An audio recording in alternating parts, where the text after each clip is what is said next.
Amr bin Luhai ni dia hidup zaman Bani Khuza'ah memerintah selama 300 tahun ni, dan dia ni dianggap sebagai seorang yang sangat-sangat alim, sangat-sangat hebat dalam agama, dan dia ni juga dianggap sebagai seorang yang sangat-sangat dermawan. So ceritanya Amr bin Luhai ni pernah pergi ke satu tempat di Syam. So bila dia pergi ke sana, dia berjumpa dengan satu kaum yang disebut sebagai Amalik. Amalik ni dalam Bible disebut sebagai Amalekite. Bila berjumpa dengan orang Amalik ni, dia tengok orang Amalik ni tengah sembah satu patung besar. Bila ditanya, kenapa hang sembah patung ni? Dan orang Amalik ni jawab, bila aku sembah patung ni, tempat kami yang dulu ni kering, yang kemarau panjang ni, tiba-tiba turun hujan dengan lebatnya.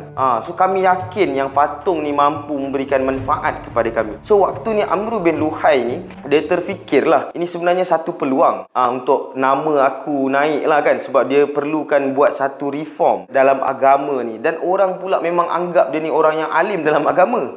So dibeli daripada kaum Amalik ni satu patung yang sangat besar yang disebut sebagai Hubal.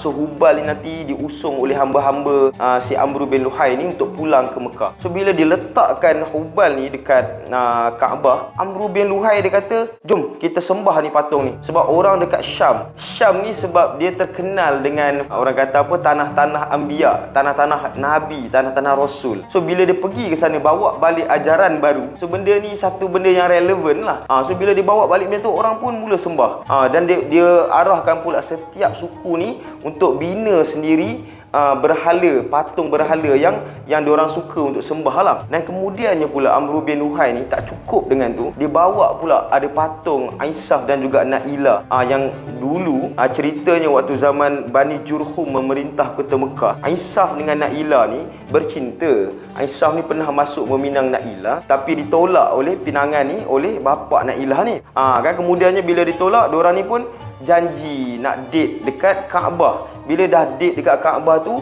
mulalah perasaan tu bercampur baur dan diorang melakukan perbuatan yang tak elok. So bila berlaku perbuatan ni dan ditangkap oleh orang Mekah, so diorang ni dibunuh dan kemudiannya dijadikan patung untuk menjadi pengajaran kepada orang Mekah waktu tu. So diletakkan patung Aisyah tu dekat Safa, dan patung Nailah ni diletakkan dekat Marwah. Tapi si Amr bin Luhai ni diletakkan dekat bahagian Kaabah ni. So nanti banyak ada patung-patung berhala dekat Kaabah lah. Ada, kita tahu Uzza, ada Manat. So bila dah dipusing Kaabah ni, inilah sebenarnya bermulanya titik paganism, di mana orang-orang Mekah ni dulu kan, Bani Jurhum ni kan, bila diorang ni berketurunan ni, diorang ni memang mengamalkan ajaran yang dibawa oleh Nabi Ibrahim, yang kemudiannya nanti diteruskan pula oleh Nabi Ismail. Tapi sampailah bila Bani Khuza'ah ni memerintah, zaman si Amr bin Luhai ni lah punca nanti orang Arab ni yang disebut sebagai nanti Arab Jahiliyah ni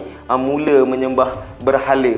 Walaupun nanti dia punya etikadnya still menyembah Allah waktu tu, tapi dia ada perantara, iaitu patung-patung berhala ni. Ini ajaran yang dibawa daripada Syam, daripada kaum Amalekite tu, kemudiannya dibawa oleh Amr bin Luhai. Inilah hadis yang diceritakan oleh Nabi Muhammad SAW. Nabi Muhammad cerita tentang Amr bin Luhai ni dalam neraka, dia seret usus dia. Dalam keadaan neraka ni kan, akhirat tak ada kematian lah, tapi perut dia terburai, dia heret sekali dia punya ni lah, dia punya usus tu. Na'udzubillah min zalik.